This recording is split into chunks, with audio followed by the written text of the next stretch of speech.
Hello दोस्तों, आप सभी का स्वागत है आपके अपनी क्लासेस तनुजा क्लासेस के अंदर। और मैं आपका दोस्त संजय। आज हमारा टॉपिक है लाभ और हानि। लाभ और हानि का ये पांचवा भाग है। लाभ और हानि के ऊपर मैं पहले भी 4 भाग बना चुका हूँ। जिन मेरे दोस्त और बहन भाइयों ने वो वीडियो नहीं देखे, मैं वीडियो के अंत में डिस्क्रिप्शन में वीडियो का लिंक दे दूंगा, आप वहां पे जाके आसानी से उन भागों को देख सकते हैं। आइए शुरुआत करते हैं आज के सवालों की तरफ। आज भी मैंने वीडियो के अंदर उन्हीं सवालों को लेने का प्रयास किया है जो पहले परीक्षाओं के अंदर पूछे जा चुके हैं या उम्मीद की जा सकती है कि इस प्रकार के सवाल आए। शुरुआत करते हैं आज की वीडियो की तरफ। पहला सवाल हमसे क्या बोलता है, केवल ने 2 साइकिलों को 1800 रुपए में खरीदा। उसने एक साइकिल 10% लाभ पर और दूसरी 10% हानि पर बेच दी। यदि दोनों का विक्रय मूल्य समान हो तो प्रत्येक का विक्रय मूल्य ज्ञात कीजिए। यानी कि क्या, प्रत्येक का विक्रय मूल्य पूछ रहा है हमसे कि किस भाव में उसने एक साइकिल को बेचा होगा। मैं इससे पहले आपको एक सवाल करा चुका हूँ जिसपे मैंने आपको बताया था लास्ट वीडियो के अंदर।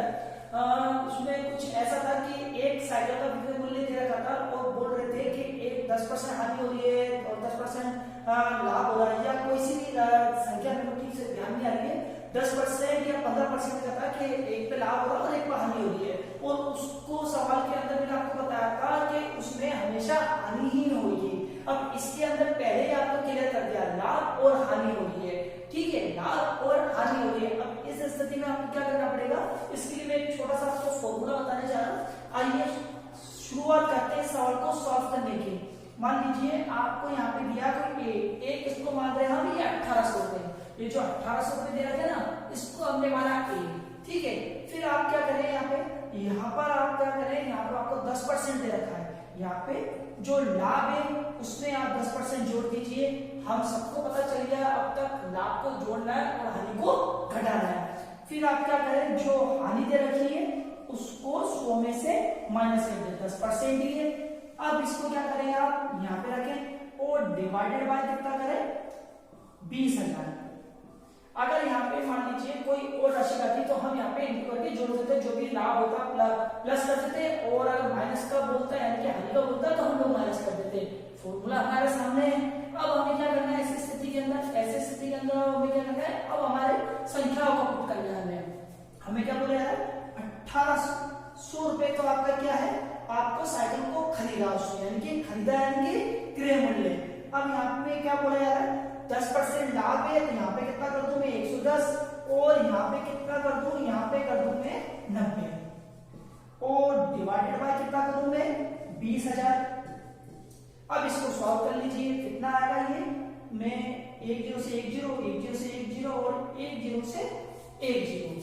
ठीक है, अब कितने बचते हैं आपके, 20 और 1 0 से 1 0, ये 2 एकम 2, 9 गुना 18, 90 90 81, और 81 को 11 से इंटू करेंगे तो 11 एकम 11, बाकी बच गया 1, 88 और 1 88 और 1 होता है 89। यानी कि आपका आंसर कितना आ रहा है, 991 रुपए। कितना, 991 रुपए। ये 991 रुपए क्या आ रहा है, 991 रुपए आ रहा है प्रत्येक साइकिल का। क्या बोला गया था यहाँ पे, प्रत्येक साइकिल का विक्रय मूल्य ज्ञात करने के लिए बोला गया था। और ये क्या है हमारा, प्रत्येक साइकिल का, यानी कि एक साइकिल का 891 रुपए। 891 रुपए में एक साइकिल को बेचा गया। आपसे उम्मीद करता हूँ जिस तरह से मैंने आपको समझाने की कोशिश करी है आपको समझ में आ गया होगा। और इस प्रकार के सवाल यदि परीक्षा में आते हैं तो आप बड़ी आसानी से इस प्रकार के सवालों को सॉल्व कर सकते हैं। आइए कुछ और ऐसे ही सवालों की तरफ चलते हैं। आइए दोस्तों एक सवाल की तरफ और चलते हैं। ये सवाल भी काफी इंपॉर्टेंट है, खासकर एसएससी के अंदर कई बार इस प्रकार के सवालों को पूछा गया है और बैंक के अंदर भी। और उम्मीद करते हैं आने वाली एसएससी हो या बैंक हो, उनमें इस प्रकार के सवाल पूछा जा सकता है। शुरुआत करते हैं इस प्रकार के सवालों को किस तरह से सॉल्व करेंगे। पहले हम सवाल पढ़ लें। सवाल में क्या बोला जा रहा है, एक सब्जी विक्रेता ने नींबू 1 रुपए के 6 की दर से खरीदे। इन पर वह 20% का लाभ कमाने के लिए उसे 1 रुपए में कितने नींबू की दर से बेचना होगा। एक बार मैं सवाल बिल्कुल सरल लेकर आपको समझा दूं। क्या बोला जा रहा है कि कोई विक्रेता है, उसने 1 रुपए में 6 नींबू की दर से खरीदे।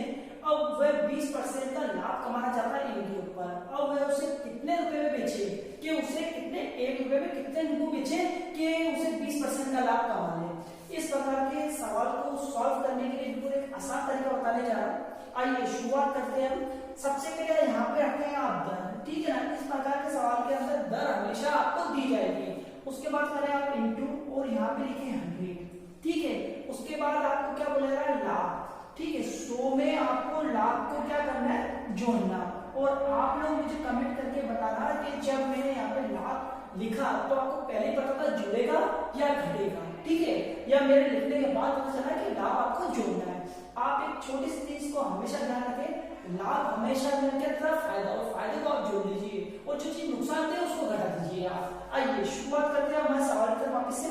क्या बोला गया, दर कितनी यहाँ पे 6 और यहाँ पे करें इंटू, यहाँ पे लिखे 100 और डिवाइडेड बाय कितने करें 100 प्लस 20। 20 कहां से आया, 20 यहाँ से आया। 20% लाभ कमाने का उद्देश्य रखते हैं। अब क्या करें हम यहाँ पे 600 और डिवाइडेड बाय 120। अब 120 कहां से आ रहा है, 100 में अगर 20 जोड़ते हैं हम तो 120। अब इसको सॉल्व कर लीजिए, 0 से 0 कट गया। अब यहाँ 6 कम 6 दूना 12 और यहाँ पर आया कितनी 5, यानी कि ये 5 क्या आ रहा है, ये 5 ये आ रहा है कि 1 रुपए में उसे 5 यूनिट बेचना पड़ेंगे, तब जाके वह 20% का लाभ कमा सकता है। उम्मीद करता हूँ इस प्रकार का सवाल जब भी आएगा आप बड़ी आसानी से इस तरीके को अपनाते भी आप कर लेंगे। आइए शुरुआत करते हैं किसी और सवाल की तरफ चलते हैं जो पिछली परीक्षाओं के अंदर पूछा गया हो और बिल्कुल आसान तरीका बताऊंगा जिससे कि आप उन प्रकार के सवालों को सॉल्व कर सकें। आइए दोस्तों एक सवाल और लेते हैं। ये सवाल क्या बोल रहा है, 1 रुपए की 15 की दर से कोई वस्तु को बेचने पर दुकानदार को 20% का लाभ होता है, तो 1 रुपए की कितनी वस्तु बेची खरीदी गई है। इससे पहले वाले सवाल के अंदर हमने क्या सीखा था कि विक्रय मूल्य, ठीक है, कि कितनी पे हमने बेचा। अब यहाँ पे क्या बोला है, यहाँ पे हमसे पूछा है क्रय मूल्य ज्ञात करने के लिए। विक्रय मूल्य के लिए मैंने आपको क्या बताया था, विक्रय मूल्य का फॉर्मूला था हमारा क्या था, यहाँ पे फॉर्मूला था हमारा यहाँ पे ए, ठीक है। ए नहीं, यहाँ पे ए का मतलब यहाँ पे दर, ठीक है। जो मैंने आप पिछले क्वेश्चन में आपको बोला था, क्वेश्चन के अंदर दर हमेशा आपको दी जाएगी। उसके बाद में आपका 100 और यहाँ पे 100 में यदि लाभ है, आपके आसानी के लिए सुविधा के लिए मैं ब्रैकेट पे कर देता हूँ, लाभ है तो प्लस करें और अगर हानि है तो माइनस करें, ये फॉर्मूला था। अब यहाँ पे क्या करें, हमें यहाँ पे दर का कोई अता पता नहीं है, सिर्फ यहाँ पे हमें रुपए दे रखे हैं। अब इसको क्या करें, हम उसको ए मान लीजिए कि हमें पता ही नहीं है। अब बराबर करके हम यहाँ पे क्या करें, यहाँ पे हमें जो रुपए दे रखे हैं, ठीक है, यहाँ पे हम आपके आसानी के लिए यहाँ पे मैं रुपए लिख देता हूँ, यहाँ पे रुपए इंटू 100, ठीक, प्लस आपका जो भी लाभ दे रखा है, ठीक है, क्योंकि हमें कितना दे रखा है 20% दे रखा लाभ और डिवाइडेड बाय 100। और अगर हानि होती तो मैं यहाँ पे माइनस कर देता। अब हमारे सवाल के अकॉर्डिंग अब हमें क्या करना है, यहाँ पे हमें दर कितनी दे रखी है, कुछ नहीं दे रखी दर, तो यहाँ पे हमने x मान लिया, यहाँ पे 15 रुपए दे रखे इंटू 100 में भी कितना जोड़ू 20% लाभ के लिए बोला है और डिवाइडेड बाय कितना कर दूं 100। अब इसको सॉल्व करने से क्या आएगा, हमें यहाँ पर आएगा 15 इंटू 120 डिवाइडेड बाय 100, ठीक है। अब मैं एक जीरो से अगर एक जीरो काट दूं, 5 तिया 15, 5 गुना 10 और ये गया 6 और 6 तिया 18 आपका आंसर आएगा। अब ये 18 क्या है, ये 18 क्या बोलेगा, 1 रुपए की कितनी खरीदी थी, तो ये क्या है 1 रुपए में 18 वस्तुएं खरीदी गई है। आइए कुछ और सवालों की तरफ चलते हैं। आइए दोस्तों एक सवाल की तरफ और चलते हैं। ये सवाल भी काफी इंपॉर्टेंट है और कई बार परीक्षाओं के अंदर पूछा जा चुका है। एक बेईमान दुकानदार ने माल खरीदते समय 10% तथा माल को बेचते समय 20% का ठगता है, वह कुल कितना प्रतिशत का लाभ उठाता है। सवाल बिल्कुल सिंपल है, क्या बोला जा रहा है, कोई व्यक्ति है, दुकानदार है, जो माल खरीदते समय तो 10% और माल बेचते समय कस्टमर को पागल बनाता है 20% में, यानी कि बेईमानी करता है, तो कुल कितना परसेंट उसका लाभ होता है। इस प्रकार के सवाल का हमेशा ध्यान रखना, लाभ का हमेशा आप ऊपर रखना। अब क्या करें, यहाँ पे हम 100 में हम प्लस करते हैं लाभ, ठीक है, जितना भी है, और माइनस करते हैं 100 और डिवाइडेड बाय 100। ये छोटा सा फॉर्मूला है, आपको थोड़ा ध्यान रखना पड़ेगा। क्या लाभ हमेशा ऊपर रहेगा, चाहे 2 बार आया, 3 बार आया, 4 बार आया, आपको लाभ को ऊपर रखना है, -100 और डिवाइडेड बाय 100। अब आप आते हैं वापस से हमारे सवाल की तरफ। सवाल में क्या बोला जाता है, कितनी बार कर रहा है ये 10%, एक 10% तो कितना हुआ 100 में अगर मैं 10 जोड़ दूं, फिर 20%, 100 प्लस 20 20। ठीक है, अब यहाँ पे क्या करूँ, माइनस के 100 और डिवाइडेड बाय 100। अब आप लोगों के लिए सवाल बिल्कुल आसान हो गया होगा। अब क्या करें, हम इसको सॉल्व कर लीजिए।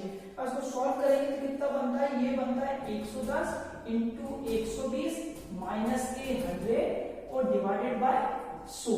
उम्मीद करता हूँ आपको पता चला होगा कि 110 और 120 खास का है। हमारा क्या था, 10% लाभ माल खरीदते समय, तो यहाँ पे 110, और माल को बेचते समय 20% लाभ यानी कि 78, तो कितना 120 और डिवाइडेड बाय जो फॉर्मूले में था वो मैंने कर दिया। अब इसको सॉल्व कर लीजिए। आप सॉल्व करेंगे तो आपका क्या, 10 से 10, 10 से 10। अब इनको सॉल्व करेंगे तो हमारा कितना आएगा, यहाँ पे आएगा 12 एकम 12, बाकी बच गए 1, 12 और 1 13, यानी कि कितना 132। 132 में से 100 माइनस करेंगे तो कितना आएगा आपका 32, यानी कि कितना परसेंट उठा रहे हैं ये दुकानदार जो है ना, वो 20% का लाभ कमा रहा है, 32% का लाभ कमा रहा है। ठीक है, आपसे उम्मीद करता हूं कि जितना मेरे से सरल करके सवालों को सिखाने की कोशिश कर रहा हूँ आपको समझ आ रहा होगा। और जब भी आपको एग्जाम के अंदर इस प्रकार के सवाल मिलते हैं तो इन फॉर्मूलों को अपना के या इस तरीके को अपना के आप बड़ी आसानी से सवालों का जवाब दे पाएंगे। आइए कुछ और सवाल की तरफ चलते हैं। आइए दोस्तों, एक सवाल और लेते हैं। ये सवाल भी काफी इंपॉर्टेंट है और कई बार परीक्षाओं के अंदर पूछा जा चुका है। सवाल क्या बोलता है हमारा, किसी वस्तु को 1200 रुपए में बेचने पर प्राप्त लाभ उसे 800 रुपए में बेचने पर उठाए गए हानि का 3 गुना है, तो वस्तु का क्रय मूल्य पूछिए। तो क्या पूछ रहा है ये हमसे, क्रय मूल्य क्या है वस्तु का। ठीक है, अब इस प्रकार के सवाल को सॉल्व करने के लिए बिल्कुल मैं एक आसान तरीका बताने जा रहा हूँ। जब भी आपको सवाल परीक्षा के अंदर मिलता है, इस तरीके को अपना के आप चुटकियों में आंसर प्राप्त कर सकते हैं। वो तरीका क्या है, आइए देखते हैं। यहाँ पे सबसे पहले तो आपको क्या दे रखा है, यहाँ पे 3 गुना दे रखा है। 3 गुना क्या दे रखा है, यहाँ पे हानि और लाभ, लाभ होगा तो जोड़ना है, हानि है तो घटाना है। अब यहाँ पे क्या करें, 3 इंटू 8। अब ये 8 से आया है, ये आया है यहाँ से। ठीक है, क्या बोला जा रहा है, फिर उसे 800 रुपए में बेचने पर उठाए गए हानि का 3 गुना है। ठीक है, यानी कि 800 को 3 बार इंटू करें और अब भी कितने में बेच दिया गया है, 1200 रुपए में, तो 1200 को ऐड करेंगे और नीचे क्या करें आप, 3 बार तो 3 गुना तो है और अभी चौथी बार बेचा जा रहा है तो उसको प्लस कर ले, एक बार 3 यहाँ पर उतारा, एक बार इसको बेचा तो इसको यहाँ पे कर लिया। अब इसको क्या करूं मैं, इसको सॉल्व करने पे यहाँ पे आपके लिए आसानी होगी। 8 दिया 24, 0 प्लस 1200 और डिवाइडेड बाय 4, कहां से आ रही है 3 प्लस 1, यहाँ पर आया 4। अब इसको सॉल्व करें तो कितना बचता है हमारा 3600। 3600 को अगर मैं 4 से काटूं तो कितना बचता है मेरा 9 बार, 9 चौक 36 और डबल 0। ठीक है, यानी कि आपका आंसर कितना आएगा 900। आइए कुछ और, आइए दोस्तों एक सवाल और लेते हैं। ये सवाल भी काफी इंपॉर्टेंट है और कई बार बैंक और एसएससी के अंदर पूछा जा चुका है। ये सवाल क्या बोल रहा है, 1 रुपए के 20 की दर से बटन बेचने पर एक व्यक्ति को 4% की हानि होती है, तो 20% का, ठीक है ना, ये 20% है, ठीक है, 20% का लाभ कमाने के लिए 1 रुपए में कितने की दर से इन्हें बेचना होगा। सवाल बिल्कुल सिंपल है लेकिन बस थोड़ा सा लैंग्वेज के अंदर घुमा दिया है। 1 रुपए के 20 की दर से बटन बेचने पर, ठीक है, एक व्यक्ति को 4% की हानि हो जाती है, तो 20% लाभ कमाने के उद्देश्य से 1 रुपए में कितने बेचेंगे। शुरुआत करते हैं। सबसे पहले आपको क्या बताया था, मैंने आपको बताई थी यहाँ पे दर, अगर आपको ध्यान हो तो, ठीक है, उसको आप इंटू करें। फिर मैंने क्या बताया था, माइनस कर दें हानि, फिर आपका यहाँ पे जो भी आपका कितना, यहाँ पे जो आपको लाभ दे रहा है आप इसको यहाँ पे, अब इसको आप फॉर्मूला के अंदर पुट करके आपको आपका आंसर प्राप्त हो जाएगा। अब क्या बोला जा रहा है, यहाँ पे दर कितनी दे रखी है 20 रुपए, इंटू करें हानि कितनी है हमारी 4% की और लाभ कितना है 20%। ठीक है, यहाँ तक उम्मीद करता हूँ आपको सवाल बिल्कुल समझ में आ गया होगा। मैंने कुछ नहीं करा, सिर्फ फॉर्मूले के अंदर मैंने संख्याओं को पुट करा। अब क्या क्या करना है मेरे को, यहाँ पे मेरे को आगे सवाल को बढ़ाते हुए यहाँ पे 120, यहाँ पे अगर मेरा 100 में से अगर 4 जाता तो कितना बचता 96, यहाँ पे हुआ 130। अब सिर्फ इसको काटना है मेरे को, यहाँ पे कितना काटू 0 से 0। अब यहाँ पे कितना 2 एकम 2, ये 6 और यहाँ पे कितना हो गया 6 एकम 6, बाकी कितने बच गए 3, 6 छल 36, यानी कि आपका आंसर कितना आएगा, आपका आएगा 16। और ये 16 क्या है, ये 16 क्या बोल रहा है, 1 रुपए में कितने की दर से बेचना चाहिए था, यहाँ पे 16 बेचना चाहिए था। उम्मीद करता हूँ आज की वीडियो में जितने भी मैंने इंपॉर्टेंट सवाल लिए हैं आप सभी को समझ में आया होगा। और मेरी हमेशा कोशिश यही रहती है जितनी सरल तरीके से मैं आपको पढ़ा सकूं, समझा सकूं, उस तरीके को अपनाने की कोशिश करता हूं। आप लोगों से मैं इतना ही कहना चाहूंगा कि मेरे वीडियो को आप लाइक करें, शेयर करें और ज्यादा से ज्यादा अपने दोस्तों के साथ शेयरिंग करें, जिससे कि उन्हें भी इस प्रकार का वीडियो देखने की में आसानी हो। और अंत में आपसे सबसे इतना ही कहना चाहता हूँ मैं आपसे कि आप सभी जानते हैं अभी वर्तमान में भारत देश में कितनी बड़ी विपत्ता आ रखी है, कोरोना से सभी लोग प्रभावित हो रहे हैं। आप लोगों से इतने ही मैं बात कहना चाहता हूँ कि आप ऑनलाइन स्टडी करें और घर में रहें, सेफ रहें, और सरकार जो भी आपकी हित के लिए कर रही है आप उनको सहयोग करें।